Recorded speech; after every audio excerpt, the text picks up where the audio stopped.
லைக்குக்கு ஆசைப்பட்டு லைவ் ஸ்ட்ரீமிங்கில் அளவுக்கு அதிகமாக உணவை சாப்பிட்ட யூடியூபர் வயிறு சிதைந்து லைவில் உயிரிழந்த சம்பவம் அதிர்ச்சியை ஏற்படுத்தியுள்ளது. இது குறித்து விரிவாக பார்க்கலாம் இந்த தொகுப்பில். சமூக வலைதளத்திற்கே தங்கள் வாழ்வை அர்ப்பணிக்க தயாராக உள்ள பலர் லைக்குகள் பெறவும் குறுகிய காலத்தில் பிரபலமடையவும் எதை வேண்டுமானாலும் செய்ய தயாராகி விடுகின்றனர். அதற்காக சேலஞ்ச் என்ற பெயரில் ஆபத்துகளை தானாய் தேடி சென்று குதிக்கின்றனர். சாகசங்களை மேற்கொள்வது, கமெண்ட்டுகளில் சொல்லும் செயல்களை வீடியோவாக வெளியிடுவது என பல சேலஞ்சுகள் அதில் அடங்கும்.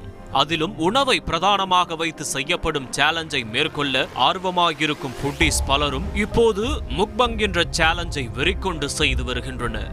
அதாவது கேமரா முன் வகை வகையான உணவுகளை படையலிட்டு அதனை ஒரே ஆளாக அமர்ந்து ருசிப்பதை வீடியோவாக வெளியிடுவதுதான் இந்த முக்பங் சேலஞ்ச். இந்த சேலஞ்ச் வீடியோக்கள் உலகளவில் படு ஃபேமஸ்.